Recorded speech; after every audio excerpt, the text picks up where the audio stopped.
Buenos días, vamos a comenzar con la clase del día de hoy. En Zoom les acabo de poner una encuesta con relación a la cantidad de preguntas que va a incluir el caso integrador. Puede ser 5, 6, 7, 8, 9 o 10 preguntas. El- Entonces, nada más para que la contesten en caso de que no lo hayan hecho. Hasta este momento creo que va ganando 10 preguntas. 37% quieren 10 preguntas, 21% 8, 21% 7, 16% 6 y 11% 5 preguntas. Entonces, ahí ahorita que termine la encuesta, pues ya vemos cuántas preguntas va a incluir el caso integrador que se va a presentar el mismo día del examen. Lo otro que les quería mencionar era el primer quiz de ambos que ya está disponible ahí en semana uno, porque hoy vamos a terminar justamente ahorita el último tema que nos faltó de hipotálamo hipófisis, que es un pedacito de SEAT, y Sheehan, que son pues, en general temas muy cortitos, y vamos a empezar con glándula adrenal, con hiperplasia suprarrenal congénita. Aquí van a encontrar las instrucciones de lo que tienen que hacer. La fecha límite para comenzar esta actividad o esta tarea es el 19 de julio, que es el domingo de la siguiente semana. Se tienen todavía esta semana y toda la siguiente semana. Es un quiz que está compuesto por preguntas de ambos y tiene 33 preguntas. Ahora, el quiz está hecho en formato de examen. Eso quiere decir que me parece, creo que no les da pistas. Y tienen 5 intentos para contestar el examen. De nuevo, son 33 preguntas. Tienen 5 intentos de las mismas 33 preguntas. Y para acreditar la tarea, o sea, para obtener todos los puntos de esa tarea en particular, no necesitan sacar 100. Lo único que necesitan es que en uno de esos 5 intentos saquen más de 70. No tienen tiempo límite, entonces pues, se pueden tomar todo el tiempo que quieran para contestar cada una de las preguntas. Y una vez que las hayan contestado, pues nada más es subir ahí mismo a Canvas, acá abajo está un espacio para que suban la foto de que ya consiguieron su calificación de más de 70 y ya.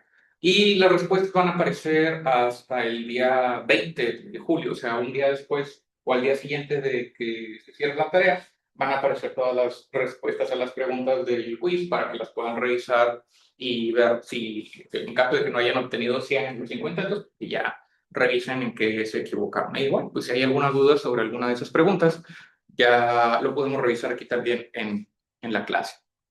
Entonces era nada más lo que les quería comentar como inicio de esta clase. Van a entrar ahí el enlace de ambos y pues les va a pedir que entren con su nombre, bueno, perdón, no con su nombre, con su cuenta de TEC y ya, contesten el quiz ahí cuando tengan oportunidad. Y bueno, ahora sí creo que ya eran todos los anuncios. Uy.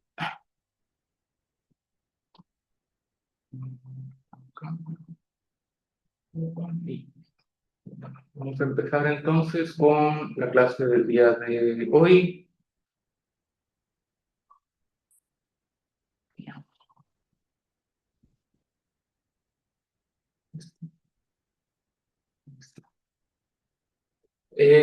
La última clase que estábamos viendo, la secreción inapropiada de hormona antidiurética.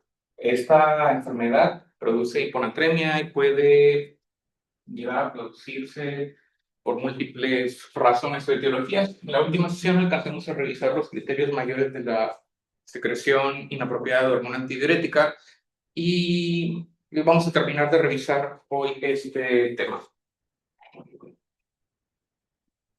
Este diagnóstico es un diagnóstico de descarte.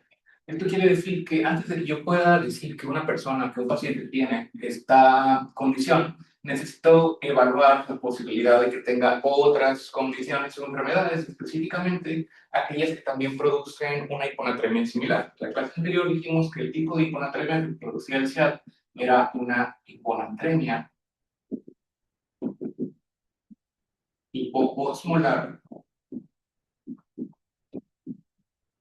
eupolémica. La hiponatremia pues, se define como una concentración de sodio menor al rango de referencia, que es 35. La hipoosmolaridad la pueden calcular ustedes. Y para el cálculo de la osmolaridad no requieren conocer la fórmula de la osmolaridad completa, solamente con la fórmula de la osmolaridad efectiva la fórmula de la osmolaridad efectiva, recordando que solamente considera los dos principales solutos en la sangre, que es el sodio y la glucosa. Entonces, para calcular la osmolaridad, lo único que necesitan hacer es multiplicar el sodio por 2 y dividir la glucosa entre 10. Por ejemplo, si una persona tiene hiponatremia, vamos a suponer que tiene un sodio de 130 y una glucosa normal de 90 miligramos por decilitro, pues esto nos daría una osmolaridad de 260 más 5. Y en la clase anterior habíamos dicho que para definir, o uno de los criterios mayores del CIAT era que tuviera una osmolaridad inferior a 275 miliosmoles, que es el límite inferior de la osmolaridad plasmática normal. Y la eubulimia también ya lo explicamos en la clase anterior, que la eubulimia es un diagnóstico o se evalúa clínicamente. No hay un parámetro del laboratorio que nos vaya a decir si el paciente está hipervolémico, hipovolémico o euvolémico. Eso es completamente clínico, es ver las características, si el paciente tiene edema, si está deshidratado, la presión arterial, la frecuencia cardíaca. Ahora, regresando al diagnóstico de Descartes, la hiponatremia hiposmolar eubulémica puede llegar a producir o puede ser ocasionada por tres entidades principalmente, que son la insuficiencia suprarrenal, el hipotiroidismo, el embarazo y la secreción inapropiada de hormona antidiurética. Esas son las etiologías, o más bien los diagnósticos diferenciales de todas las hiponatremias hipoosmolares y eubulémicas. Cuando yo identifico que un paciente tiene hiponatremia hipoosmolar y eubulémica, esas son las cuatro entidades que yo tengo que descartar principalmente. Entonces vamos a hablar de cada una de ellas de manera breve. Primero, en el caso de la insuficiencia suprarrenal, que es un tema que vamos a ver en la siguiente clase, la insuficiencia suprarrenal se caracteriza por una producción disminuida de cortisol. Dependiendo de si es una insuficiencia suprarrenal primaria o secundaria, puede que la aldosterona también esté deficiente, ¿no? Por ejemplo, en la primaria va a haber deficiencia de aldosterona y en la secundaria no necesariamente va a haber deficiencia de aldosterona. Pero en este caso lo que nos importa es el cortisol, por lo tanto, esto puede ocurrir en cualquier tipo de insuficiencia suprarrenal, o sea, en la primaria, en la secundaria o en la terciaria. Porque aquí lo que va a suceder es una disminución en los niveles de cortisol. El cortisol tiene muchos efectos sistémicos, por ejemplo, el cortisol eleva los niveles de glucosa, tiene efectos permisivos sobre los receptores de adrenalina y noradrenalina. El cortisol también tiene un efecto regulador sobre la hormona del crecimiento y también se encarga de la respuesta hemodinámica al estrés o se libera en situaciones de estrés para preparar al cuerpo ante una situación de peligro. Pero entre todos esos efectos del cortisol, el que nos interesa en este momento es que el cortisol en condiciones normales inhibe la liberación de hormona antidiurética. Esto quiere decir que en condiciones fisiológicas normales, en un paciente sano, el cortisol produce inhibición en la liberación de hormona antidiurética. Por lo tanto, si una persona presenta insuficiencia suprarrenal primaria o secundaria, terciaria, esa falta de cortisol va a ocasionar que desaparezca esta inhibición sobre la ADH o que se suprima esa inhibición sobre la ADH. Y la consecuencia o el resultado es que el paciente puede llegar a presentar una elevación en los niveles de hormona antidiurética, o sea que la neurofóbica empiece a liberar una mayor cantidad de esta hormona de manera anormal. Entonces, eso nos va a producir un cuadro idéntico o similar al de la secreción inapropiada de hormona antidiurética. O sea, en los dos el problema es el mismo, en los dos hay una liberación excesiva de ADH, nada más que en este la característica adicional es que está siendo provocado por otra enfermedad endocrina. En estos casos, pues el tratamiento es distinto. Ahorita vamos a hablar ya específicamente sobre las etiologías particulares del SIAD, pero en el caso de que una persona tenga producción excesiva de ADH debido a una insuficiencia suprarrenal, pues el tratamiento dirigido o específico es justamente la administración de cortisol, la administración de prednisona, hidrocortisona o de alguna otra presentación de glucocorticoides, con la finalidad de revertir este problema. Y eso automáticamente se va a encargar de corregir la secreción inadecuada de hormona antidiurética. Ahora, el hipotiroidismo causa un problema similar, nada más que por una vía distinta.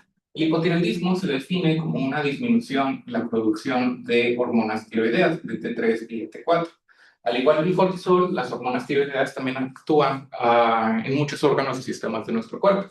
Uno de los principales efectos de las hormonas tiroideas es el incremento o más bien el efecto cronotrópico e inotrópico sobre el corazón, sobre el músculo cardíaco. Esto quiere decir que las hormonas tiroideas incrementan la fuerza de contracción y la frecuencia cardíaca, lo cual en conjunto o como resultado incrementa el gasto cardíaco, recordando que el gasto cardíaco se calcula o se estima multiplicando el volumen latido, que depende directamente de la fuerza de contracción, por la frecuencia cardíaca.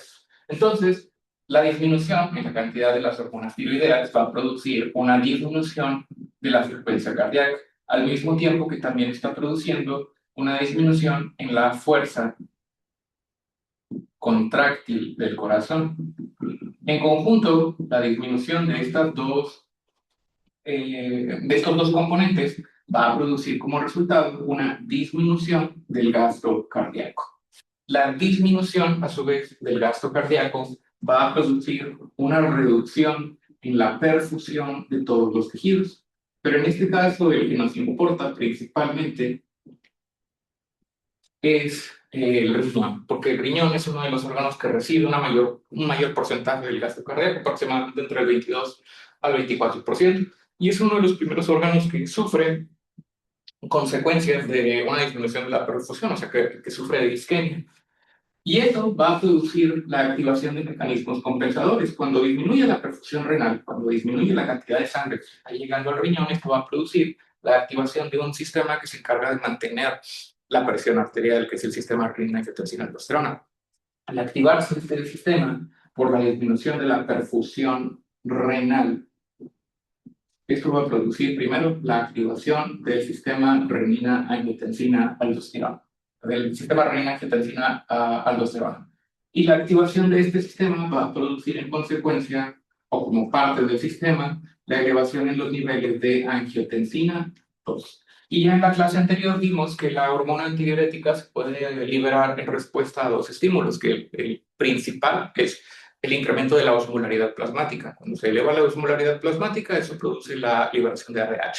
Y el segundo estímulo para la liberación de esta hormona es la angiotensina 2. Por lo tanto, la elevación de angiotensina 2 va a producir directamente la elevación de la hormona antidiurética. Entonces, en esta vamos a tener, en hipotiroidismo puede haber secreción excesiva de ADH y en insuficiencia suprarrenal también puede haber secreción excesiva de ADH.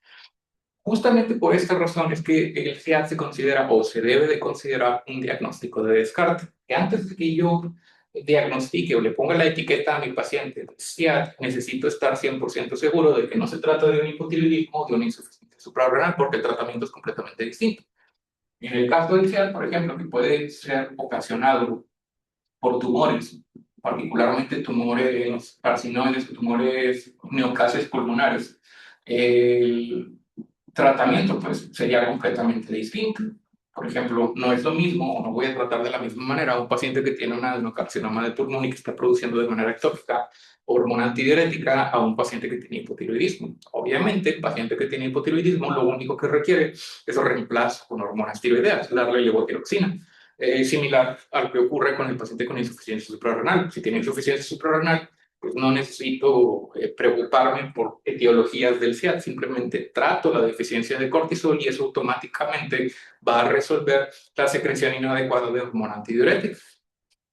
Finalmente, el otro posible diagnóstico es el embarazo, pero aquí hay que tener mucho cuidado, porque el embarazo puede producir las dos alteraciones del sodio que estamos viendo en este curso. El embarazo puede llegar a producir secreción inapropiada de hormona antidiurética, pero también puede llegar a producir una diabetes insípida por mecanismos obviamente distintos. Por ejemplo, el embarazo puede llegar a producir secreción inapropiada de hormona antidiurética por un mecanismo fisiológico normal. En las mujeres embarazadas puede ocurrir de manera temporal un reset del osmoreceptor. En la clase anterior vimos que normalmente la liberación de hormona antidiurética ocurre cuando se alcanza el umbral de los 280 miliosmoles. detectado en el hipotálamo. Quiere decir que por debajo de 280 miliosmoles no existe o no hay liberación de hormona antidiurética, y por encima de 280 miliosmoles es que ocurre la liberación de esta hormona. Eso es en condiciones normales. Pero en las mujeres embarazadas, de manera temporal, puede haber un reset de este osmoreceptor y empezar a liberar hormona antidiurética, o más bien el sensor, o que el umbral más bien de liberación de hormona antidiurética baje un poco, por poner un ejemplo, que baje a 275 o 270. ¿Eso qué quiere decir? Que durante el embarazo, la mujer embarazada requiere una osmolaridad menor para que se libere hormona antidiurética, y eso puede llevar a producir una liberación excesiva de esta hormona y por lo tanto un cuadro similar. Entonces, esto es el mecanismo que explica la presencia de secreción inapropiada de hormona antidiurética en el embarazo. Y en el caso de la diabetes insípida, el mecanismo que puede provocar diabetes insípida en el embarazo es que la placenta produce una hormona que se llama vasopresinasa. La vasopresinasa es una enzima perdón, una hormona, una enzima. La vasopresinasa degrada la vasopresina o degrada la ADH.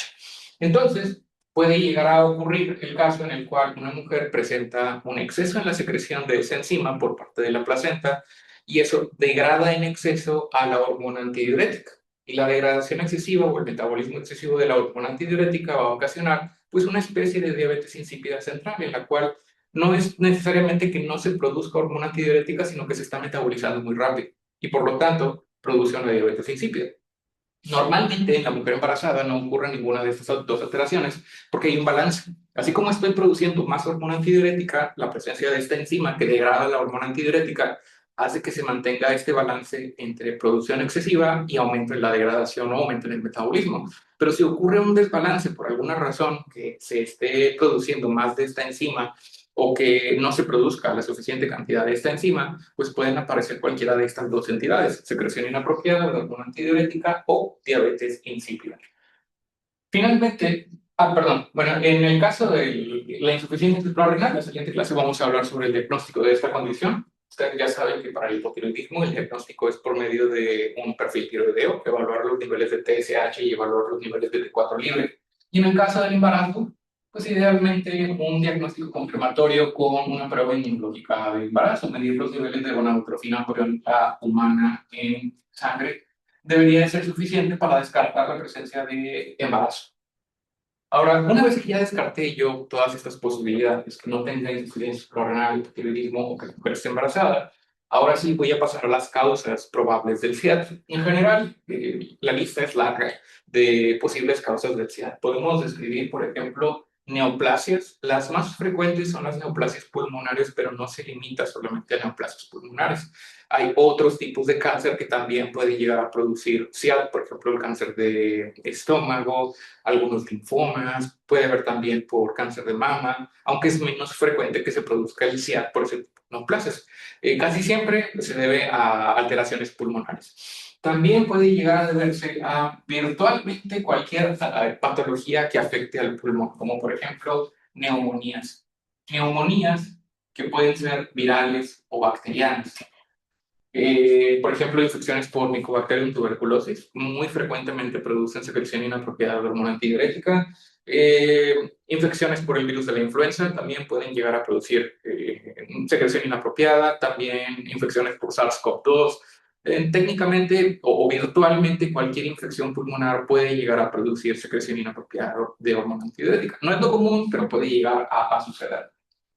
Aquí también podemos mencionar un efecto secundario, o más bien un efecto adverso de medicamentos, como por ejemplo la administración excesiva de desmopresina como parte del tratamiento de la diabetes insípida, eh, y otros medicamentos como los opiáceos, por ejemplo, también pueden llegar a provocar secreción inapropiada de hormona antidiurética, y otros trastornos pues un poquito menos frecuentes, como por ejemplo en corredores de maratón o el ejercicio extenuante. El ejercicio o la actividad física excesiva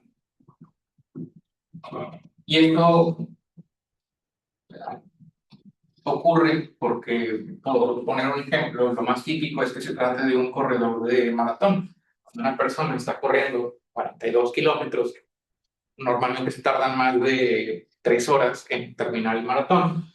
Esto deshidrata mucho al corredor, hace que el corredor esté sudando frecuentemente. De hecho, tienen muchas estaciones de rehidratación, sobre todo al final de la carrera, justamente por la pérdida tan excesiva de agua que tienen. Entonces, como el corredor está constantemente deshidratado, su osmolaridad plasmática pues está bastante elevada y eso está estimulando crónicamente o está estimulando constantemente la liberación de ADH. Entonces, de repente, de manera súbita, el corredor deja de hacer actividad física, deja de correr, se empieza a rehidratar, pero con el hipotálamo durante ese periodo de tiempo en el cual estuvo corriendo, estuvo secretando y secretando y secretando hormona antidiurética, pues puede tardar todavía un par de horas o incluso un par de días en algunos casos en restablecer la secreción normal de hormona antidiurética y producir una secreción excesiva después de que haya terminado la carrera.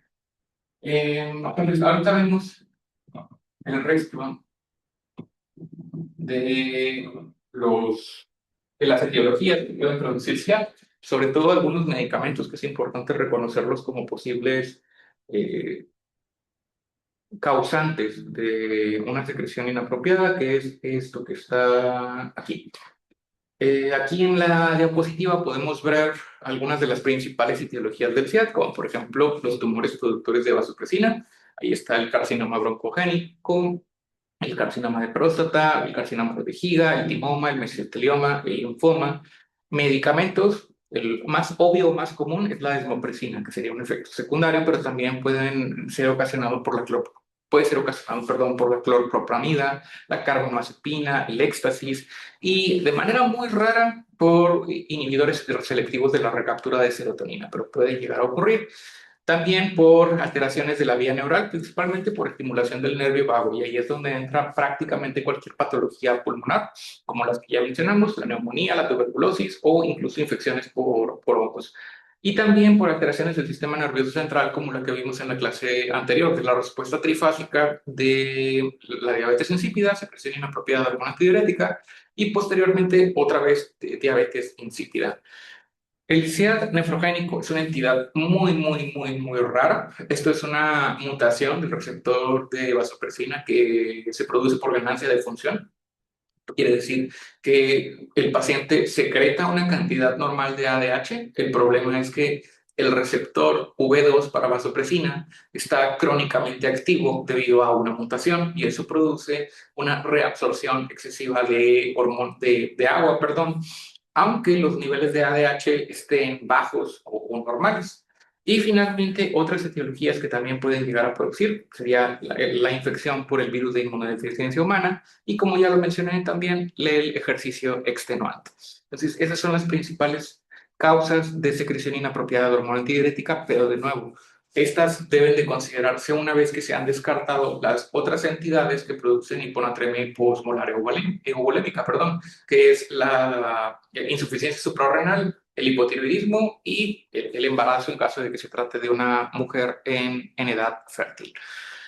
Y ya para terminar, lo último que nos falta es nada más hablar un poco sobre el tratamiento. En este caso, no hay necesidad de calcular déficit de sodio ni de hacer cálculos con infusiones de líquidos. Lo único relevante en este caso es cómo voy a manejar a alguien que tiene el sodio bajo, pero que tiene un estado de volemia normal. Aquí tengo varias opciones para el tratamiento de la secreción inapropiada de antidiurético. Si se trata de una de estas entidades, pues el tratamiento específico de la insuficiencia suprarrenal sería darle glucocórtico. El tratamiento específico del hipotiroidismo sería darle reemplazo con hormona tiroidea. Pero si se trata del FIAT, aquí, si se puede resolver la causa etiológica principal, no sé, por ejemplo, si se trata de un carcinoma broncogénico, pues el tratamiento definitivo sería tratar de curar, si es que se puede, ese carcinoma broncogénico. Pero de manera general, para el manejo de la hiponatremia que produce el CIAN, lo que vamos a hacer es principalmente la restricción de líquidos. La restricción de líquidos, porque esto va a disminuir la cantidad de agua libre que se puede reabsorber o que está disponible para reabsorberse en las nefronas. Por lo tanto, normalmente lo limitamos a menos de 1 litro, menos de 750 mililitros de líquido en 24 horas. El paciente normalmente no va a tener sed, incluso si tiene estas restricciones de líquido, porque el estímulo de la sed ocurre cuando la osmolaridad se eleva y activa el centro de la sed, o más bien, activa el osmoreceptor en el hipotálamo y eso estimula el centro de la sed. Pero como este paciente tiene hipoosmolaridad debido a la hiponatremia, pues en general no van a sentir sed o van a sentir muy poca sed. Entonces, la restricción de líquidos es el principal manejo, el manejo inicial para la mayor parte de los pacientes que tienen hiponatremia por secreción inapropiada. Solamente se utilizarían soluciones hipertónicas, la solución al 3%, en el contexto de un paciente que está teniendo crisis convulsivas, o sea, una complicación grave de la hiponatremia, o que esté en estupor o en coma, que ya sería un síntoma severo de hiponatremia. Pero fuera de eso, la restricción de líquidos. Si la restricción de líquidos no funciona, se puede recurrir después a la administración de solutos. Principalmente se puede recurrir, por ejemplo, a la administración de urea. Y finalmente, si la urea no funciona, simplemente no tengo disponible urea en el hospital en el cual me encuentro, siempre se encuentran los baptanos. Los baptanos, que son antagonistas del receptor V2 de vasopresina. El problema con los baptanos, primero, son que puede llegar a producir efectos secundarios que tienen que ver, o que básicamente van a producir diabetes insípida. Van a hacer que el paciente empiece a orinar más. Y son difíciles de titular, eso quiere decir que la dosis exacta que requiere el paciente puede ser un poquito difícil de encontrar. Y como tienen muchos efectos secundarios, particularmente este efecto de la diabetes insípida, pues no se recomienda mucho su uso por el riesgo que puede llegar a presentar, porque si el paciente orina mucho, pues puede llegar a hipotensar por hipovolemia y eso puede llegar a ocasionar complicaciones. Entonces los baptanos, pues en general, se reservan como tratamiento de segunda o tercera línea. Normalmente empezamos con restricción de líquidos y aunque el sodio va a ir recuperándose o se va a ir restaurando de manera lenta, pues eventualmente lo va a hacer. Y con el caso de la hiponatremia, como la mayor parte de las hiponatremias son crónicas, la mayor parte de ellas no requieren tratamiento agudo, salvo que se presente alguna complicación grave como las que ya mencionamos. Entonces, esto es ya la última parte de FIAT. Lo que nos faltaba era nada más explicar las etiologías y el tratamiento. Hasta este momento, ¿alguna duda o pregunta? Doctor, ¿cómo es que funcionaba la urea? La O sea, urea va, perdón, la urea lo que va a hacer es incrementar la cantidad de solutos presentes en la sangre y eso a su vez va a ocasionar que el agua se, básicamente está corrigiendo lo que el sodio está provocando, ¿verdad? Por ponerlo de una manera esquemática.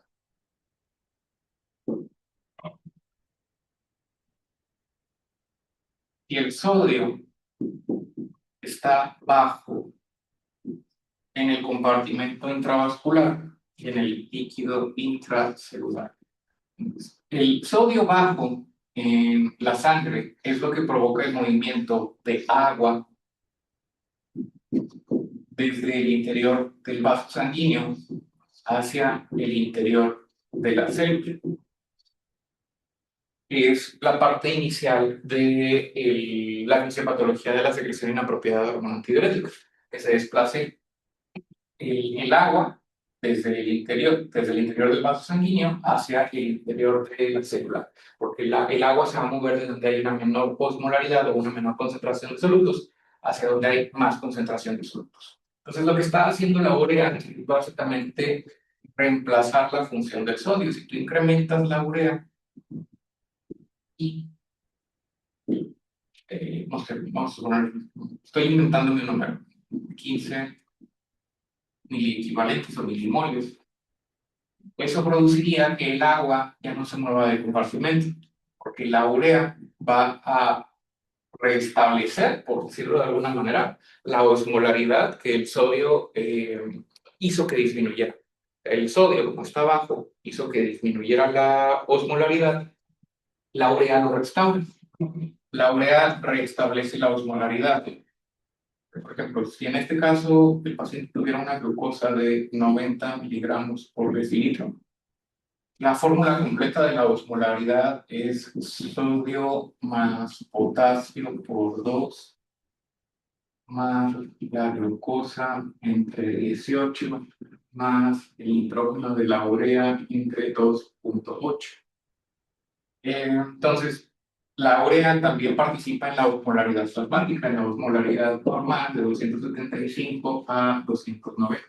Entonces, cuando baja la osmolaridad provocado por la hiponatremia, al bajar la osmolaridad, si esto baja la osmolaridad, al administrarle urea al paciente, lo que estás haciendo es elevar la osmolaridad. Y al elevar la osmolaridad, pues hasta cierto punto restauras el problema de los líquidos en la sangre, pero pues es nada más una solución temporal. Eso eventualmente va a hacer que se reabsorba una menor cantidad de agua a nivel de los túbulos renales por el incremento en la osmolaridad, pero porque se empieza a perder más agua en la nefrona.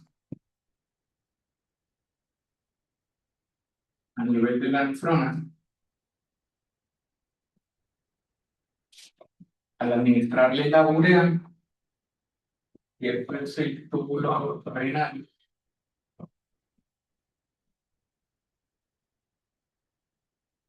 va pasando, el agua se está reabsorbiendo en exceso.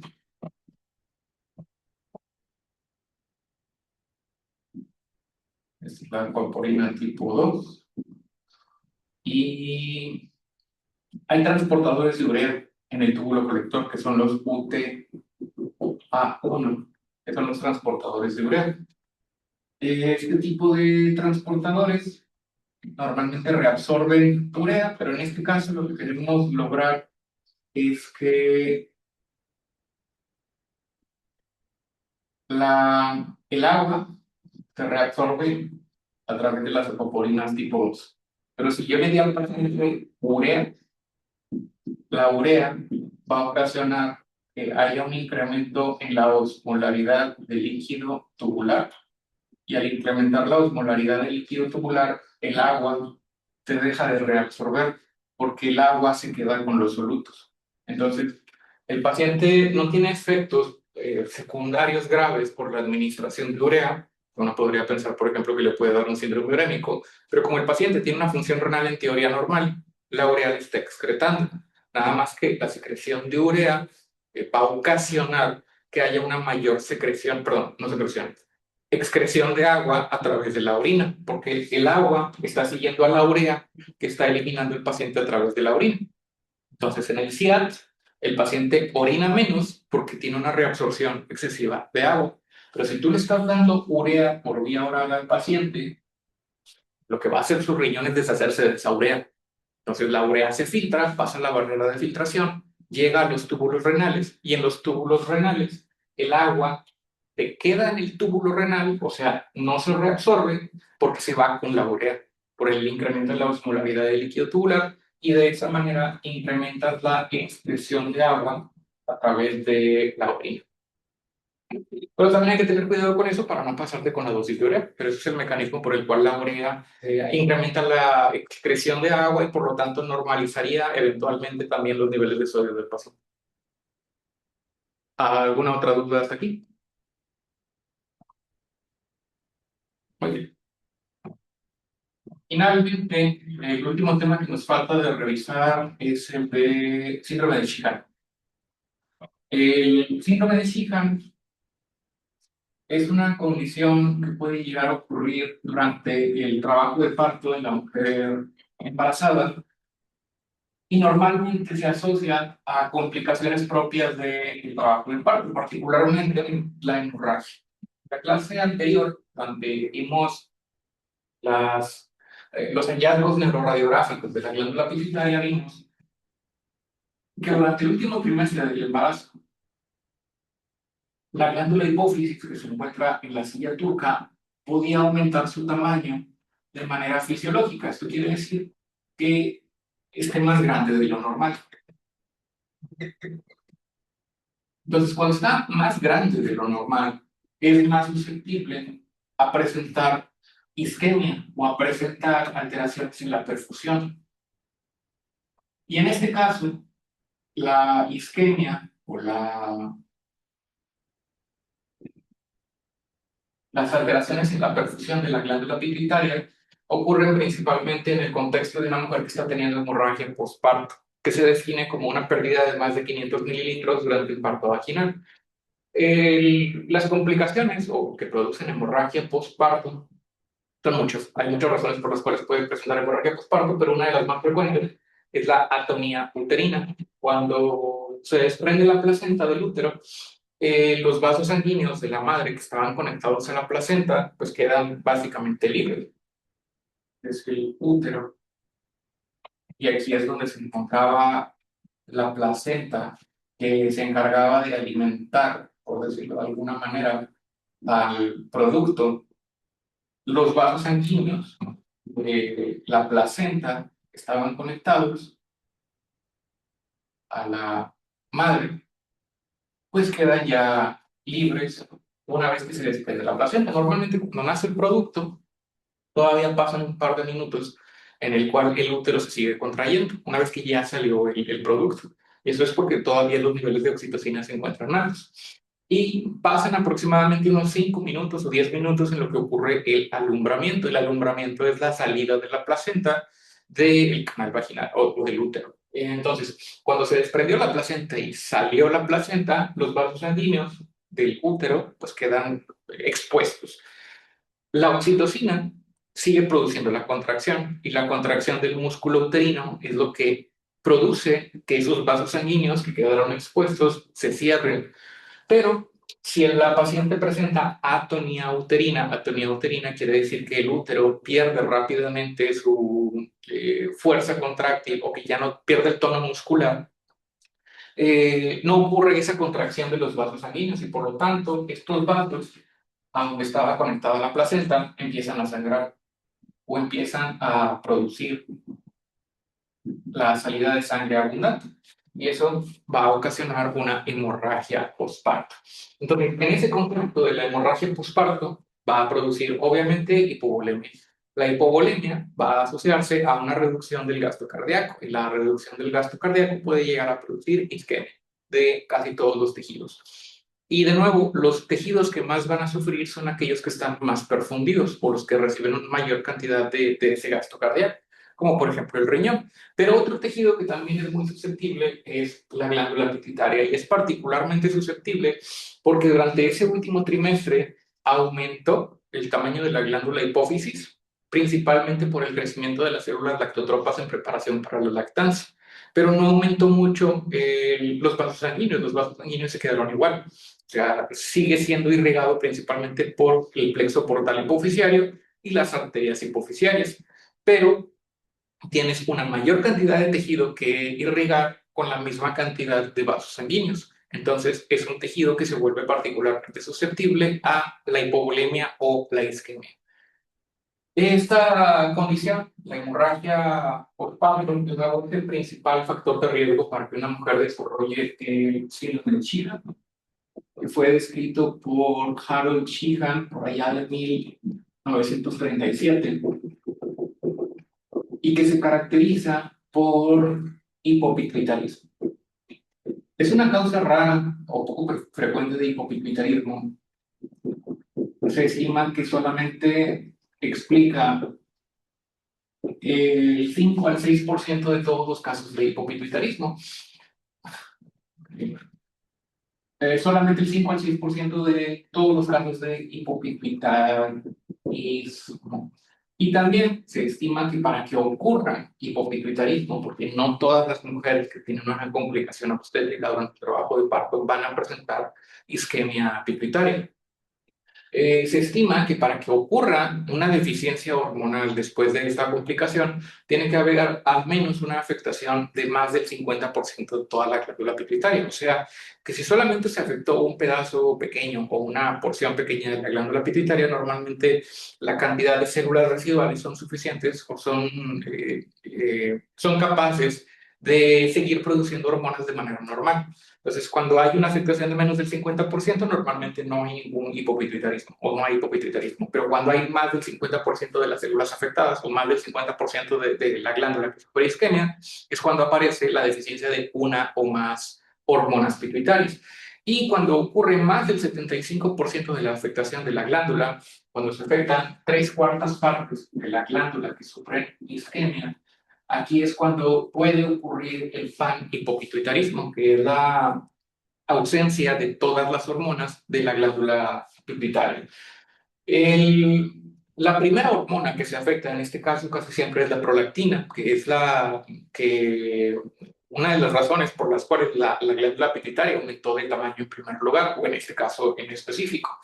Y la falta de prolactina va a ocasionar que uno de los primeros síntomas que va a desarrollar la mujer después de esta complicación es el fracaso en la lactancia. Esto quiere decir que no es capaz de producir leche o no produce la suficiente cantidad de leche para amamantar al bebé. Obviamente, si una mujer tuvo esa complicación durante el trabajo de parto, ya sea vaginal o cesárea, y después está teniendo problemas para la lactancia, pues es una de las primeras cosas que tenemos que considerar.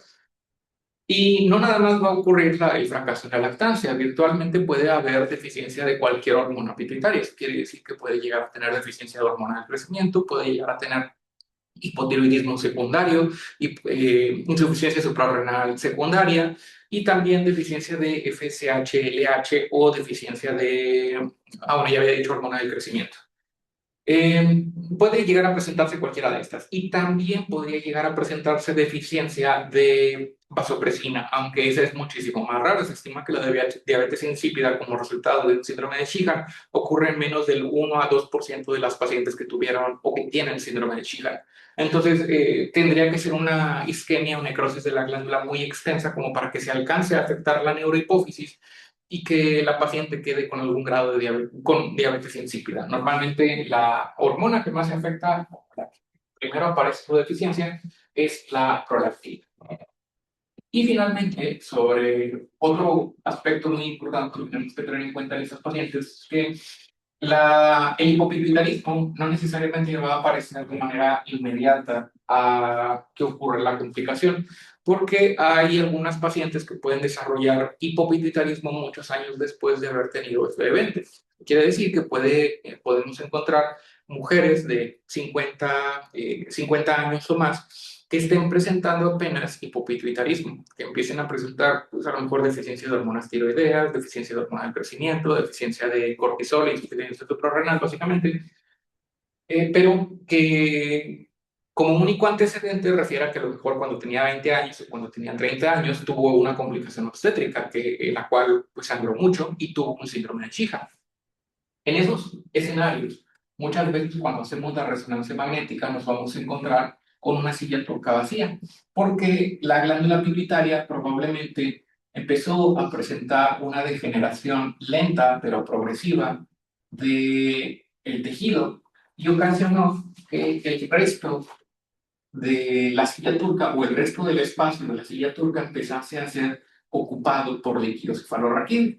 Entonces, podemos encontrar en algunos casos mujeres de 60, 70 años que tuvieron una complicación obstétrica o una hemorragia postparto acuden a veces por cefalea o a veces por síntomas de hipopituitarismo y cuando las evaluamos y hacemos una resonancia magnética, pues encontramos una silla turca vacía.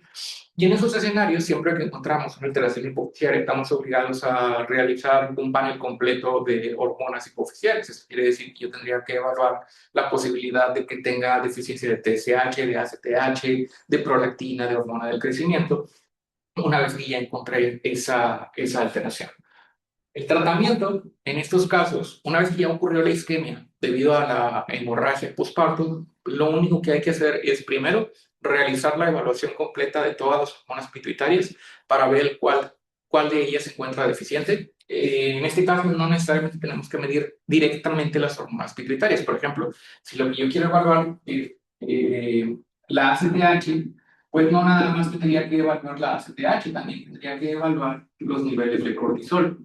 Y lo que quiero es evaluar los niveles de TSH y al mismo tiempo también necesito conocer los niveles de T4 libre, que sería el perfil tiroideo que nos muestra ambos valores. Y una vez que ya identifiqué aquellas hormonas que están deficientes, por ejemplo, si a lo mejor presenta deficiencia de prolactina y presenta también deficiencia de TSH, pues lo único que tendría que hacer sería la administración de levotiroxina. No tengo que reemplazar todas, necesito evaluar cuáles son las que están deficientes para saber específicamente cuáles son las que tengo que reemplazar. Pero eso va a variar mucho de paciente a paciente. Si se afectan todas, pues tengo que darle reemplazo de todas. Y si se afecta también la vasopresina, pues tendría que darle también desmopresina en caso de que llegue a presentar diabetes insípida. En este caso, no necesariamente vamos a observar una apoplejía en la resonancia magnética porque no en todos los casos va a haber sangrado. De hecho, muchas veces es solamente isquemia y la isquemia lleva a la necrosis y eso no necesariamente se va a ver como una apoplejía. Muchas veces lo encontramos ya muchos años después, o meses después, solamente como una silla turca vacía en la imagen de resonancia magnética. Y pues es lo más importante sobre síndrome de Schillaci. ¿Dudas o preguntas? Ahora sí ya era lo último sobre hipotálamo e hipófisis. ¿Alguna duda o pregunta en general sobre este tema? Sí, no, para proceder con glándula adrenal. Muy bien. El primer tema que vamos a revisar de glándula suprarrenal es el de hiperplasia suprarrenal congénita. Esta condición, plasia suprarrenal congénita, vamos a ver primero un breve recordatorio de la fisiología normal de la glándula suprarrenal y luego ya pasamos a la enfermedad propiamente.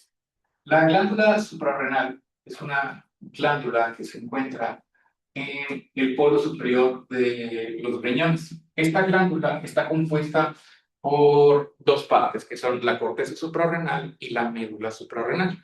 La médula suprarrenal, que es la parte interna de la glándula, es la porción que produce catecolaminas, que son la noradrenalina, adrenalina y dopamina, que sería esta porción interna de la glándula suprarrenal. Esta es la médula que produce catecolaminas, que son la noradrenalina, adrenalina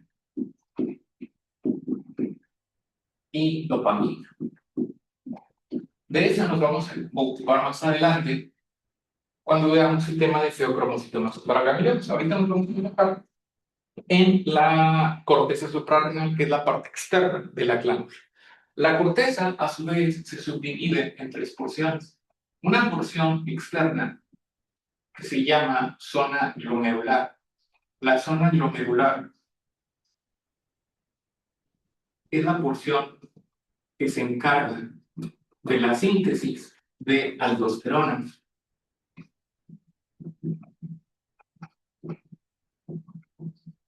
Y también se puede producir aquí otra hormona que es la corticosterona, pero aquí se produce aldosterona principalmente. Otra cosa que tenemos que conocer sobre la zona glomerular es que esta abarca aproximadamente el 15% de toda la extensión de la corteza suprarrenal. Es el 15% aproximadamente de toda la corteza suprarrenal. Después le sigue la porción más grande de la corteza, es la zona fascicular. La zona fascicular es la porción media de la corteza suprarrenal. Sí. Es la porción media de la corteza suprarrenal y esta se encarga principalmente de la síntesis de cortisol, pero también es capaz de sintetizar andrógenos.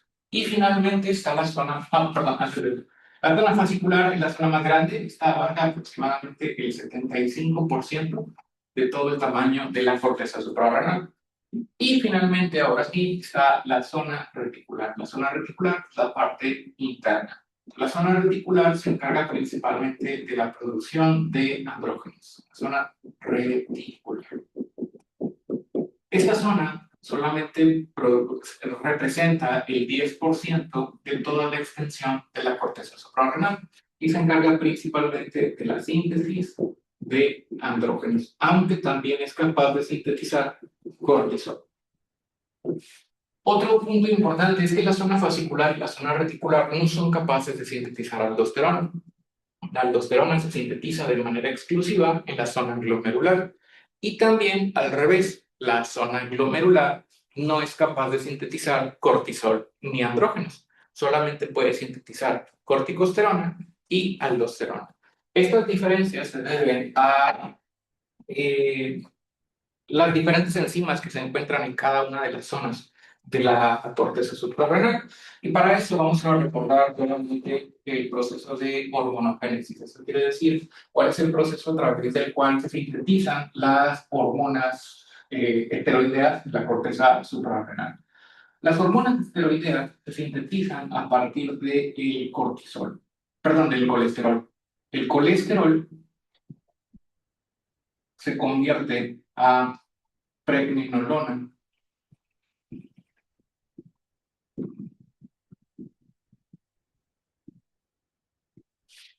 por efecto de una enzima que se llama 17 alfa perdón, de colesterol desmolasa.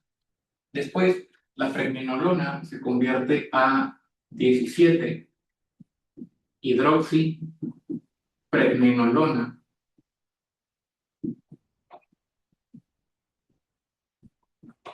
Posteriormente, esta se convierte a 17 hidroxiprogesterona.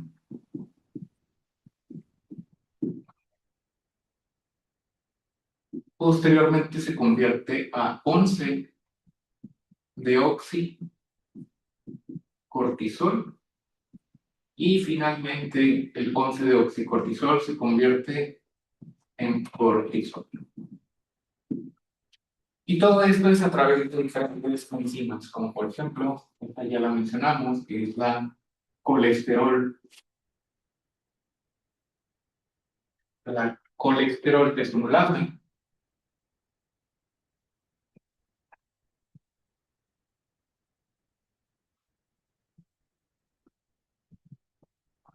La pregnenolona se convierte en 17 hidroxipregnenolona por 17 alfa hidroxilasa.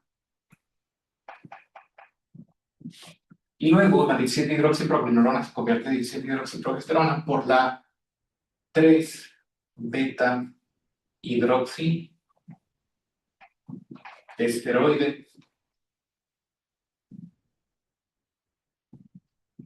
deshidrogenasa.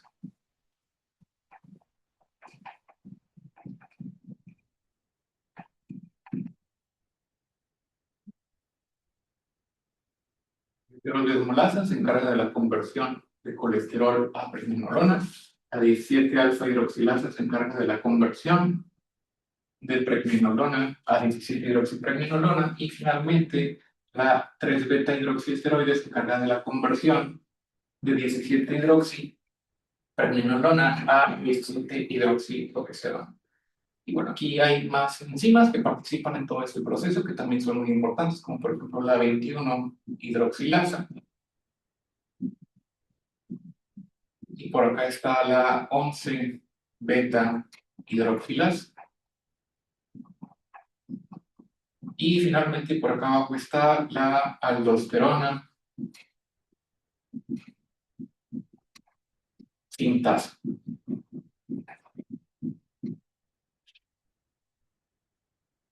La pregnenolona se puede convertir también a progesterona.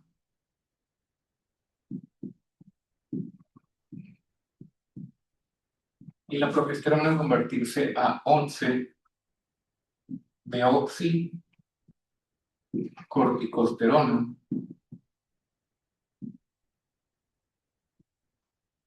Y posteriormente la 11 deoxicorticosterona convertirse a corticosterona. Y la corticosterona convertirse finalmente a aldosterona por la aldosterona sintasa. De aquí acá, acá.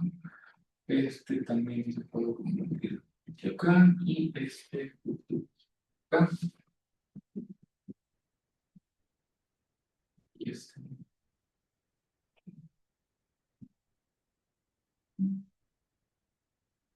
Ya nos falta por acá la 17, 20 quiasa.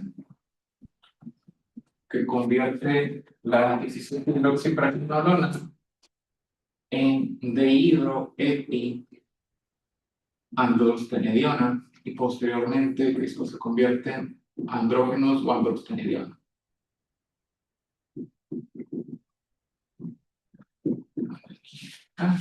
Y esto es por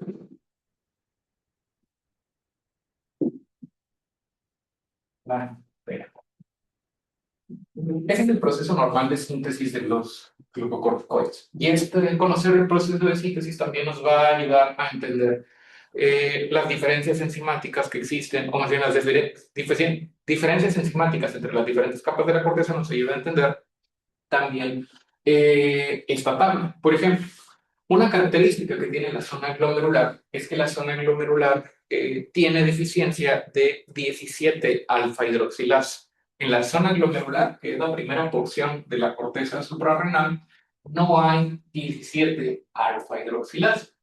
Entonces, como en la primera zona, en la zona glomerular, no hay 17-alfa-hidroxilasa, esta zona de la corteza no es capaz de convertir la pregnenolona a 17-hidroxipregnenolona y tampoco es capaz de convertir la progesterona a 17-hidroxiprogesterona. Por lo tanto, lo único que se puede sintetizar en la zona glomerular es de colesterol a pregnenolona, después de pregnenolona a progesterona, a 11-deoxicorticosterona, después a corticosterona y finalmente a aldosterona. Eso es lo único que puede sintetizar la zona glomerular. Y otra característica es que en la zona glomerular es el único sitio que tiene esta enzima. La única parte de la corteza suprarrenal que tiene aldosterona sintasa es la zona glomerular. Esa no se encuentra ni en la zona fascicular ni en la zona reticular. Después, la zona fascicular tiene mayor actividad de esta enzima, que es la 3-beta-hidroxiesteroidesa, mayor actividad de 3-beta-hidroxiesteroide deshidrogenasa y de 21-hidroxilasa, lo cual explica por qué aquí hay mayor síntesis de cortisol, aunque también es capaz de sintetizar andrógenos. Y de nuevo, ahí no hay aldosterona sintasa. Finalmente, las enzimas que predominan en la zona reticular son la 17-alfa-hidroxilasa y la 17-vintelidasa. Por lo tanto, las principales hormonas que se sintetizan en la zona reticular son los andrógenos, aunque ahí también son capaces de producir cortisol. Y la única que no pueden producir es la aldosterona. Entonces, esto es importante para entender la primera enfermedad que vamos a ver de la glándula suprarrenal, que es justamente la hiperplasia suprarrenal congénita.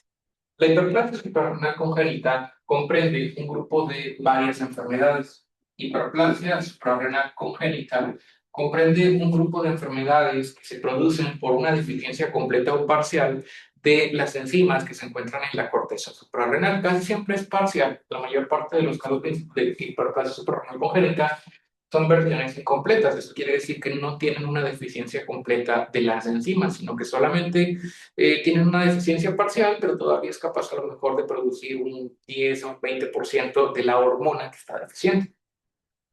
Este grupo de enfermedades, hiperplasia suprarrenal congénita, puede ser producido por deficiencias enzimáticas, que son las que están aquí de color verde. Por mucho, la principal forma de hiperplasia suprarrenal congénita es la deficiencia de 21-hidroxilasa, seguido de la deficiencia de 11-beta-hidroxilasa. Y finalmente, la forma menos frecuente de las tres que vamos a ver es la deficiencia de 17-alfa-hidroxilasa. También existe la deficiencia de colesterol desmolasa,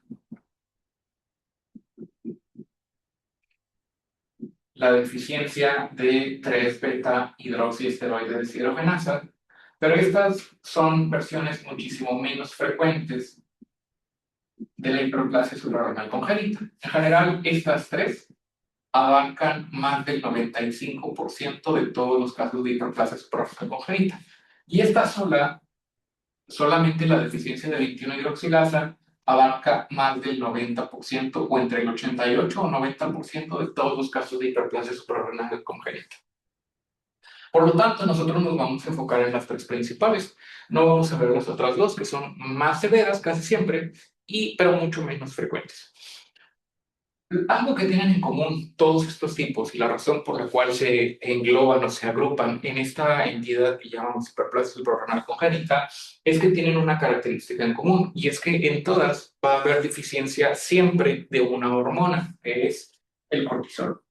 Siempre van a tener insuficiencia suprarrenal, siempre van a tener deficiencia de cortisol. Por ejemplo, en la deficiencia de 21-hidroxilasa, que es esta enzima que se encuentra aquí, si el paciente tiene deficiencia de esta enzima, no va a ser capaz de convertir 17-hidroxiprogesterona a 11-deoxicortisol. Por lo tanto, el paciente no es capaz de sintetizar cortisol. Si el paciente tiene deficiencia de 11-beta-hidroxilasa, no es capaz de sintetizar o más bien de convertir el 11-deoxicortisol a cortisol y por lo tanto va a tener deficiencia de cortisol. Si el paciente tiene deficiencia de 17-alfa-hidroxilasa, que es esa que está acá arriba, el paciente no es capaz de convertir pregnenolona a 17-hidroxipregnenolona y tampoco es capaz de convertir progesterona a 17-hidroxiprogesterona, lo cual va a dar como resultado que tampoco sea capaz de producir cortisol. Entonces, en estas tres, y lo mismo para estas dos también, pero ya les estoy obviando porque son un poquito más claras, deficiencia de colesterol desmolase y deficiencia de 3-beta hidroxiesteroides. Pero algo que tienen en común todas es que siempre va a haber deficiencia de cortisol. Entonces, como hay deficiencia de cortisol, recordando que el cortisol está regulado principalmente por el eje hipotálamo, hipófisis, glándula suprarrenal, en la cual el hipotálamo produce una hormona que se llama CRH, que es la hormona liberadora de corticotropina, para estimular a las células corticotropas para que produzcan corticotropina o ACTH.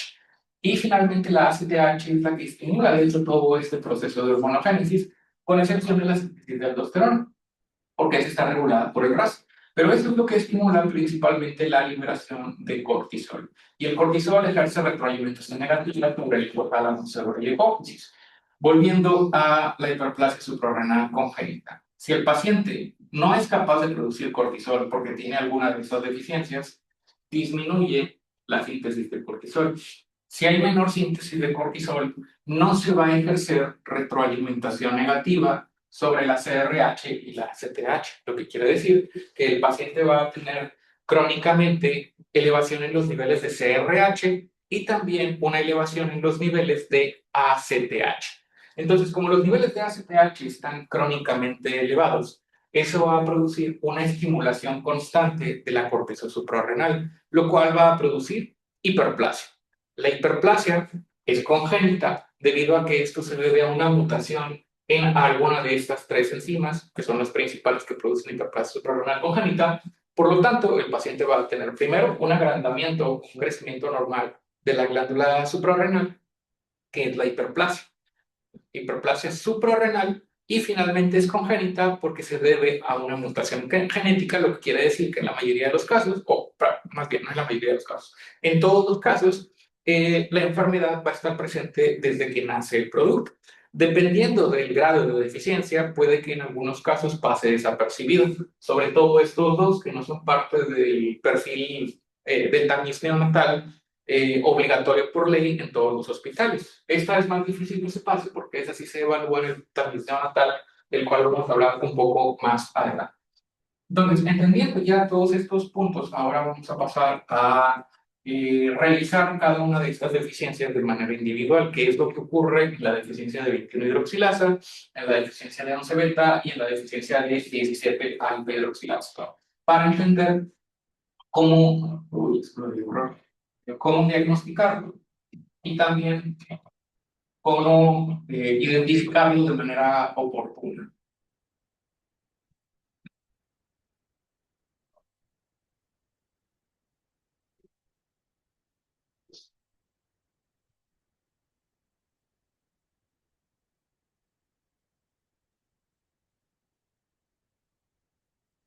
Primero, vamos a hablar de la deficiencia de 21-hidroxilasa.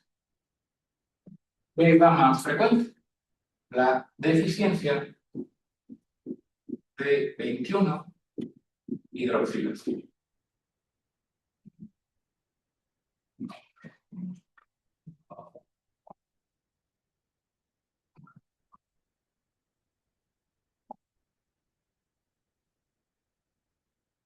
Veintiuno hidroxilasa.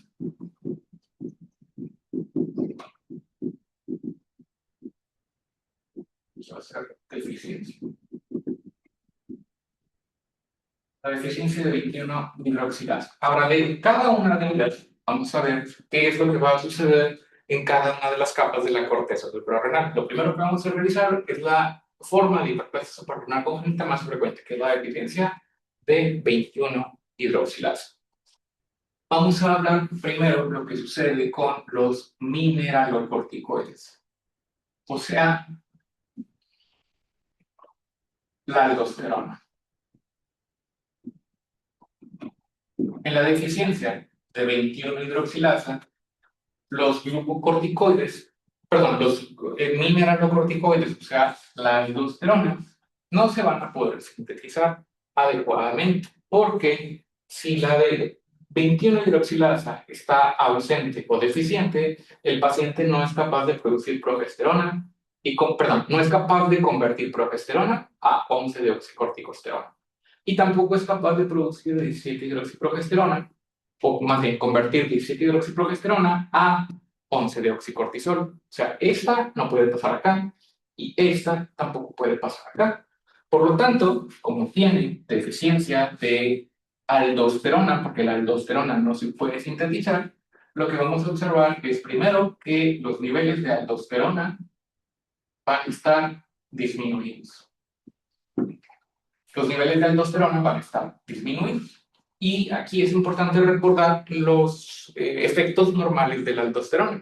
La aldosterona en condiciones normales tiene tres efectos principales a nivel del túbulo renal o en los riñones más específicamente.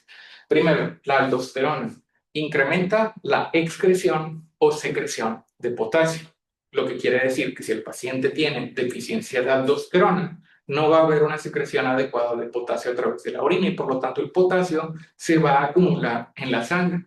Entonces, la deficiencia de aldosterona va a producir hipercalemia,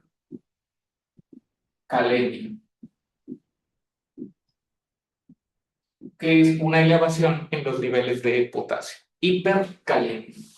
En segundo lugar, la aldosterona también produce excreción o secreción de iones hidrógeno hacia la orina, lo que quiere decir que si no hay aldosterona, el paciente no es capaz de secretar o excretar esos iones hidrógeno hacia la orina y se acumulan en la sangre, lo cual nos va a producir acidosis metabólica. La acidosis metabólica, que se caracteriza por pH bajo, o sea, pH menor a 7.35, y eso como resultado, nos da también una disminución de los niveles de bicarbonato, porque la acidosis metabólica se diagnostica cuando el paciente presenta pH bajo, o sea, pH ácido, y valores bajos de bicarbonato. Entonces, eso es una acidosis metabólica. Y finalmente, lo otro que podría estar presente, aunque rara vez lo está, es que si no hay aldosterona, el otro efecto de la aldosterona es incrementar la reabsorción de sodio. Entonces, si no se reabsorbe sodio, puede que el paciente produzca, o más bien tenga, una alta eliminación de sodio a través de la orina, lo cual rara vez podría producir hiponatremia, pero no es algo muy común. Obviamente, esa pérdida de sodio a través de la orina va a contribuir también a que el paciente tenga hipovolemia y eso puede ocasionar hipotensión. El paciente puede llegar a presentar presión arterial baja. Y es una característica importante porque de las tres hiperplasias suprarrenales congénitas, la única que produce hipotensión es la deficiencia de 21 hidroxilasa. La deficiencia de 17-alfa-hidroxilasa y la deficiencia de 11-beta-hidroxilasa producen hipertensión. Entonces, si el paciente, yo sospecho que tiene hiperplasia suprarrenal y veo que tiene hipotensión, pues lo más probable es que se trate de una deficiencia de 21 hidroxilasa. Otro punto importante aquí es que la aldosterona está baja y el paciente tiene hipotensión. Otra característica importante es que los niveles de renina, en este caso, se encontrarían elevados. el paciente tendría un hipoaldosteronismo hiperreninémico, porque el paciente va a estar hipotenso, va a estar activado el sistema renina-angiotensina-aldosterona. Entonces, en este caso, en deficiencia de 21-hidroxilasa, va a tener niveles de aldosterona bajos con niveles de renina elevados. Luego está lo que sucede con los glucocorticoides. Con los glucocorticoides,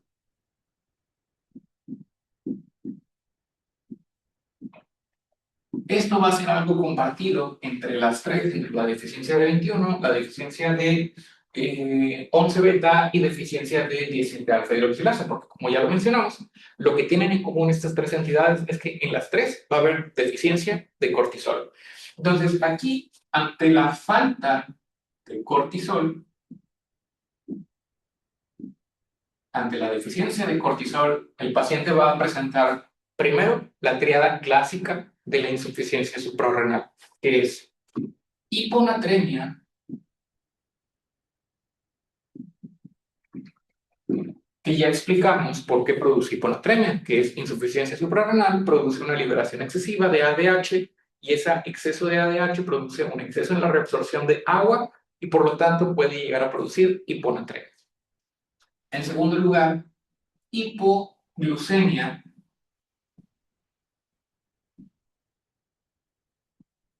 Hipoglucemia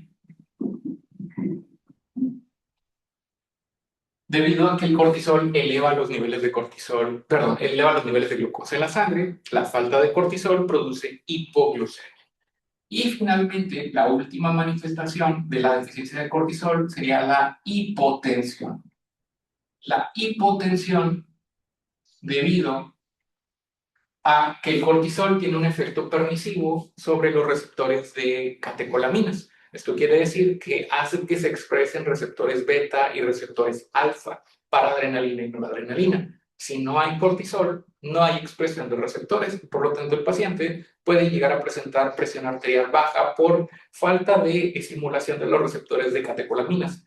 ¿Por qué? No es porque falte noradrenalina y adrenalina, esas pueden estar en concentraciones normales. En este caso, lo que va a fallar es que no hay expresión de receptores en la membrana celular, lo cual conduce a que el paciente desarrolle hipotensión.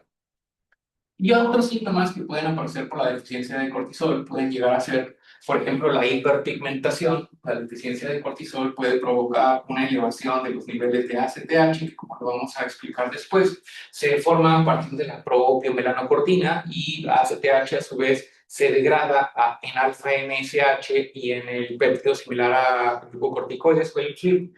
Y la alfa-MSH es una hormona que por sus siglas significa o que es hormona estimulante de melanocitos. Entonces, la elevación de los niveles de ACTH puede llegar a producir hiperpigmentación, que sería otra característica de la deficiencia de cortisol. Y ya síntomas menos específicos podrían incluir la pérdida de peso, la fatiga, el cansancio, astenia, adinamia, que son síntomas ya un poquito menos específicos. Finalmente, en cuanto a la síntesis de andrógenos suprarrenales, en la deficiencia de 21-hidroxilasa, lo que vamos a ver es que el paciente sí es capaz de sintetizar andrógenos, es capaz de sintetizar dehidroepiandrostenediona y es capaz de sintetizar andrógenos. Como no puede sintetizar cortisol y como no puede sintetizar aldosterona, ante la deficiencia de la 21-hidroxilasa, lo único que puede sintetizar el paciente es andrógeno. Va a tener hiperandrogenismo. Los síntomas de hiperandrogenismo, la elevación de andrógenos, dependen o varían dependiendo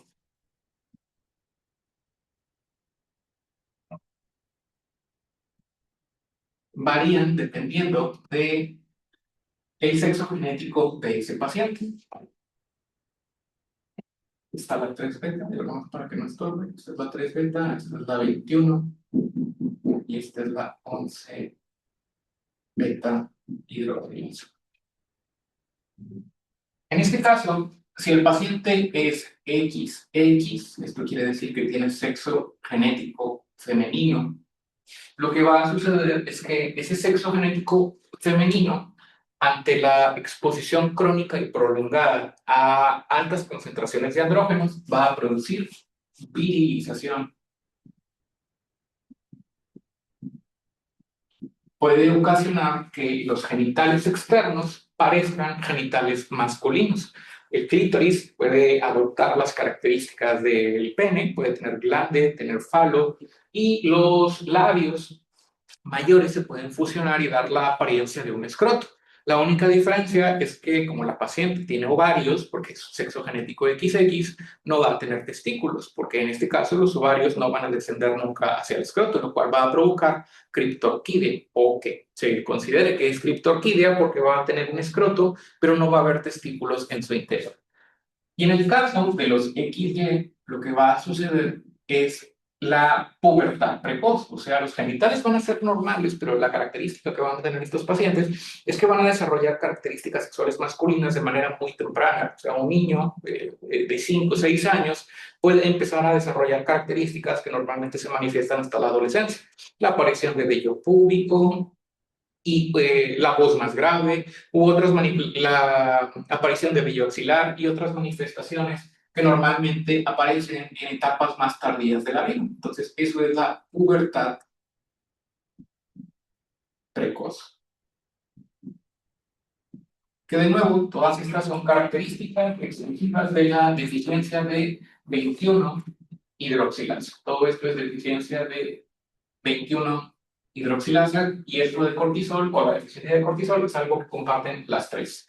Ahora, para el diagnóstico de la deficiencia de 21-hidroxilasa, lo que vamos a medir es el precursor de las hormonas que se va a acumular. En este caso, como la deficiencia es de 21-hidroxilasa, lo que se va a acumular es la 17-hidroxiprogesterona. Por lo tanto, para el diagnóstico de esta condición, vamos a confirmar nuestra sospecha encontrando niveles elevados de 17-hidroxiprogesterona. Medimos niveles de 17-hidroxiprogesterona y, si están elevados, confirmamos el diagnóstico de hiperplasia suprarrenal congénita debida a una deficiencia de 21-hidroxilasa. ¿Hasta aquí alguna duda o pregunta? Muy bien. Entonces, la siguiente deficiencia es la deficiencia de 11-beta-hidroxilasa, que en orden de frecuencia es la que sigue.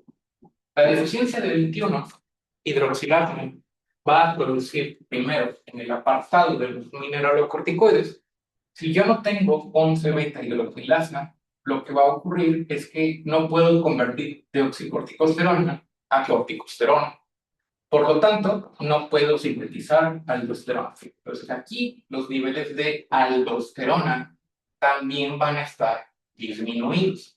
Pero aquí hay algo muy importante que tenemos que señalar, y es que los niveles de 11-deoxicorticosterona van a estar elevados. La 11-deoxicorticosterona es un mineralocorticoide débil. Esto quiere decir que este mineralocorticoide débil en condiciones normales pues no tiene un efecto muy importante sobre el receptor de mineralocorticoides, sobre el receptor de aldosterona, pero cuando se acumula y alcanza concentraciones suprafisiológicas o concentraciones muy elevadas en la sangre, puede estimular el receptor de mineralocorticoides o el receptor de aldosterona, lo cual va a producir que el paciente o la paciente desarrolle síntomas de hiperaldosteronismo. Entonces, aunque el paciente o la paciente tengan niveles bajos de aldosterona en sangre, la concentración plasmática de aldosterona va a estar disminuida, los síntomas que va a tener son de hiperaldosteronismo. Entonces, los síntomas que va a desarrollar en este caso serían los opuestos al de la deficiencia de 21-hidroxilasa. Si en deficiencia de 21-hidroxilasa el paciente tenía hipercalemia, aquí el exceso de aldosterona va a producir hipocalemia. En segundo lugar, si en deficiencia de 21 tenía acidosis metabólica porque no se estaban excretando los iones hidrógeno, aquí el exceso de activación del receptor de mineralocorticoides va a producir alcalosis metabólica, que yo lo voy a poder identificar porque los niveles de bicarbonato van a estar elevados en la sangre. Entonces aquí va a haber alcalosis metabólica. Y finalmente, aunque tampoco es común porque los trastornos del sodio no son tan comunes, porque está regulado también por el péptido natriurético auricular, aquí si nos basamos exclusivamente en lo que ocurriría por el efecto del exceso de activación del receptor de mineralocorticoides, habría un incremento en la reabsorción de sodio estimulado por el receptor de mineralocorticoides. Por lo tanto, el paciente en teoría debería de presentar hipernatремia. Finalmente, en este apartado, hipernatremia, alcalosis metabólica, hipocalemia. Finalmente, en este apartado, ¿qué es lo que pasaría con las concentraciones de renina? En el caso de la deficiencia de 21-hidroxilasa, aquí dijimos que los niveles de aldosterona estarían bajos, pero como el paciente está hipotenso, va a tener elevación en la producción de renina por la activación del RAS. En este caso, la absorción excesiva de sodio va a producir expansión de volumen y por lo tanto hipertensión. Y esa hipertensión va a desactivar el RAS. Por lo tanto, en la deficiencia de 11-beta-hidroxilasa, el paciente va a tener hipoaldosteronismo hiporreninémico. Los niveles de aldosterona van a estar disminuidos y los niveles de renina también van a estar disminuidos. Sin embargo, el paciente va a tener síntomas de hiperaldosteronismo, pero no va a ser por la aldosterona, va a ser por la 11-deoxicorticosterona. En cuanto a los síntomas de glucocorticoides, ya mencioné que esos van a ser compartidos en los 3 tipos de hiperplasia suprarrenal congénita y que van a variar dependiendo del grado de afectación de la enzima. Finalmente, en el caso de los andrógenos, ante la deficiencia de 11-beta-hidroxilasa, va a ocurrir algo similar a la deficiencia de 21. Como no puedo sintetizar cortisol y no puedo sintetizar aldosterona, toda la síntesis de glucocorticoides se va a dirigir hacia el lado derecho, o sea, hacia la síntesis de dehidroepiandrostenediona y posteriormente hacia la síntesis de andrógenos. Por lo tanto, aquí también el exceso de andrógenos va a producir, dependiendo del sexo genético, en el XX o en el producto femenino, virilización. Y en el producto XY, pubertad precoz.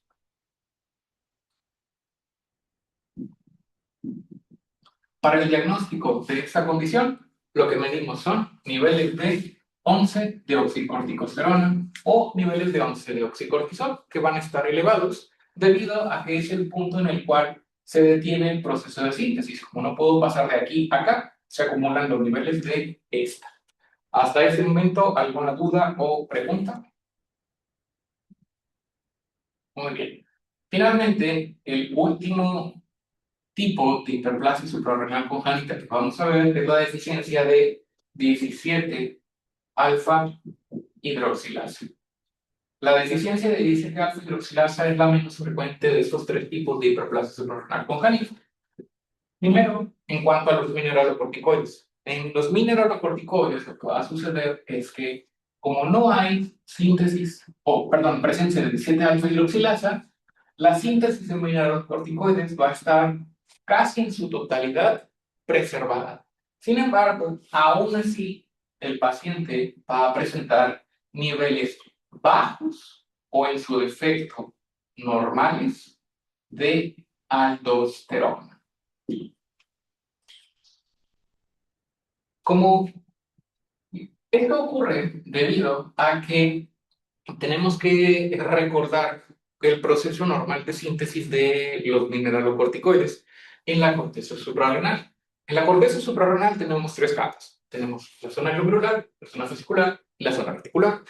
Pero de estas 3 capas, la zona glomerular, que es la única que es capaz de sintetizar aldosterona, representa menos de una tercera parte, representa solamente el 15% del total de la extensión de la corteza suprarrenal. El otro 85% de la corteza es la zona fascicular y reticular. Ahora, en el 15% de esa corteza suprarrenal sí se puede producir aldosterona. Sin embargo, en el otro 85% de esa corteza suprarrenal, hay que recordar que la zona fascicular y la zona reticular no son capaces de llegar hasta acá, porque la zona fascicular y la zona reticular no tienen aldosterona sintasa. Entonces, ¿qué es lo que está sucediendo en el 85% de toda la corteza suprarrenal? Se atora aquí, llega hasta corticosterona, pero de corticosterona ya no puede pasar a aldosterona porque en el 85% de la glándula no hay aldosterona, perdón, de la corteza no hay aldosterona sintasa.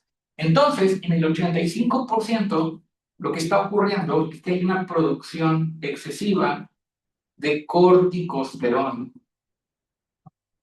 No puede sintetizar lo demás, no puede sintetizar cortisol y no puede sintetizar andrógenos, porque esta enzima está deficiente.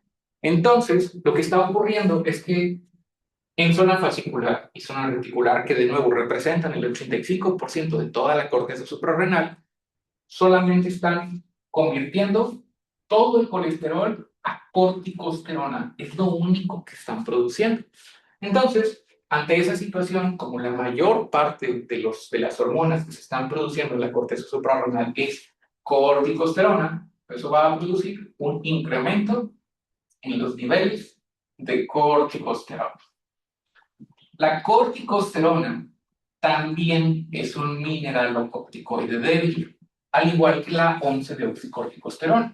Entonces, va a suceder algo similar a lo que sucedía en la deficiencia de 11-beta-hidroxilasa. Eso quiere decir que en condiciones normales la corticosterona pues, no tiene un efecto tan importante sobre el receptor de mineralocorticoides, pero cuando se acumula la corticosterona, produce activación del receptor de aldosterona o el receptor del mineralocorticoides. Por lo tanto, el paciente va a tener signos y síntomas de hiperaldosteronismo por la activación excesiva del receptor. Entonces, vamos a tener los mismos síntomas que teníamos acá arriba. Vamos a tener hipocalemia, vamos a tener alcalosis metabólica y vamos a tener también hipernatremia, lo que va a conducir a hipertensión. En este caso, vamos a tener hipocalemia, alcalosis metabólica e hipernatremia. Ahora, la hipernatremia, ya lo explicamos, va a producir a su vez hipertensión. Y esa hipertensión, a su vez, va a bloquear el RAS. Por lo tanto, en este caso, podemos tener niveles de aldosterona normales o disminuidos en algunos casos, y los niveles de renina también van a estar suprimidos. El paciente, de nuevo, no va a tener niveles de aldosterona altos, van a estar o normales o bajos. Y quien va a estar activando el receptor de mineralocorticoides va a ser, en este caso, la corticosterona. Finalmente, en cuanto a los síntomas de deficiencia de cortisol, son similares, ahí no hay ningún cambio. Y ya para terminar, lo último que va a ocurrir con relación a la síntesis de andrógenos. Como hay deficiencia de 17-alfa-hidroxilasa, no se pueden sintetizar pregnenolona, 17-hidroxipregnenolona ni 17-hidroxiprogesterona. Por lo tanto, tampoco se pueden sintetizar la dehidroepiandrostenediona ni los andrógenos. En este caso, lo que vamos a observar es deficiencia de andrógenos. Y ante la deficiencia de andrógenos, de nuevo, los síntomas van a variar dependiendo del sexo genético. En una mujer que tiene deficiencia de andrógenos, lo que puede llegar a aparecer es infantilismo sexual. No van a aparecer algunos de los caracteres sexuales femeninos secundarios, particularmente aquellos que dependen de andrógenos, como por ejemplo la presencia de vello púbico. Entonces la mujer puede que llegue a la adolescencia o incluso llega a la etapa adulta y no aparece el vello púbico o aparece una cantidad mínima de vello púbico. A eso se le conoce como infantilismo sexual, porque pues es una mujer adulta o adolescente ya pero todavía tiene características en los genitales o genitales femeninos que tienen características infantiles, que es cuando no se han manifestado los caracteres sexuales secundarios. Entonces a eso se le llama infantilismo sexual. Y en el caso de los XY, el XY, ante la deficiencia de andrógenos, no va a haber una diferenciación adecuada de sus genitales, considerando que todos nacemos con características femeninas y eventualmente nos diferenciamos, en caso de que seamos XY, a las características masculinas. En este caso, no va a haber esta diferenciación y por lo tanto, el paciente puede presentar feminización. Aquí ocurriría, pues hasta cierto punto, lo opuesto a lo que ocurría acá, con la virilización de la mujer. En este caso, podría tratarse de un paciente que tiene características sexuales femeninas, externas, pero que no tiene las características internas. Esto quiere decir que puede que tenga incluso hasta un canal vaginal. Tiene apertura vaginal, canal vaginal, tal vez tenga hipertrofia de clítoris o clitoromegalia, que es el crecimiento normal de este órgano. Pero, aunque hay canal vaginal, pues no habría órganos internos, no habría, por ejemplo, útero o anexos. Puede que el canal vaginal termine simplemente en un fondo de saco cerrado, que no haya cervix, y por lo tanto, como no hay útero, no hay cervix, no hay órganos internos o anexos, el paciente nunca va a presentar menstruación. Entonces tendría amenorrea primaria, en caso de que llegue a ese punto de la vida sin que haya sido diagnosticado. Entonces, esas serían las características de la deficiencia de 17 alfa hidroxilasa. Vuelvo a preguntar hasta este momento alguna duda o pregunta sobre hiperplasia renal congénita. Muy bien. Entonces, vamos a detenernos aquí, que ya lo que sigue es Cushing. La siguiente clase vemos Cushing. Probablemente me va a llevar casi toda la clase. El próximo lunes y luego nos falta insuficiencia suprarrenal. Entonces yo creo que la siguiente clase vemos todo Cushing y empezamos con insuficiencia suprarrenal para no atrasarnos y luego ya terminamos el próximo viernes con insuficiencia suprarrenal y los temas que nos faltan que son hiperaldosteronismo y feocromoxetona. Si no hay ninguna otra duda, los veo el siguiente, perdón, no viernes, el siguiente lunes para continuar con Cushing. Y nada más acuérdense que ya está disponible el primer quiz, que pueden contestar de una vez o si no, todavía tienen la siguiente semana para contestar. Si no hay ninguna otra duda o pregunta, déjenme nada más ver. Al final ganó 10 preguntas del caso integrador, ¿es correcto? Todos están de acuerdo, supongo, ¿verdad? Muy Doctor, bien, yo tengo una duda. Ajá. En cuanto a la deficiencia de 17 alfa, ¿qué es lo que mediremos para confirmar el diagnóstico? Perdón, se me olvidó. Corticosterona. Y es la que Corticos. se está acumulando principalmente. Los niveles de corticosterona van a ser nuestro principal diagnóstico. También podrían medirse niveles de dosis de corticosterona, pero principalmente corticosterona. Ok, gracias. Muy bien, entonces caso integrador con 10 preguntas. Si no hay ninguna otra duda, los No, veo perdón, yo. Esas 10 preguntas van a ser en los mismos 50 minutos, ¿no? sí. Ok. O no están de acuerdo con 10 preguntas, porque votaron 9 de 27, fueron 10 preguntas.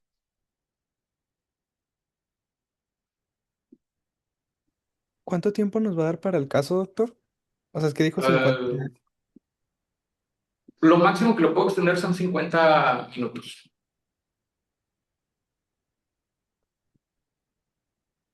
¿Está bien?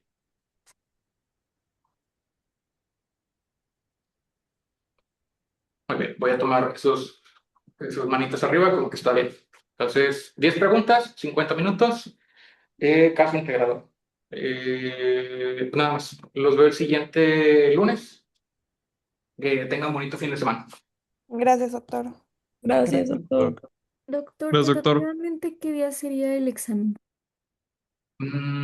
La próxima clase yo creo que les hago otra encuesta porque se me olvidó preguntarles, pero pues puede ser cualquiera de los dos, el lunes o el jueves de semana 5, normalmente en el mismo horario de la clase, o sea, a las 11 de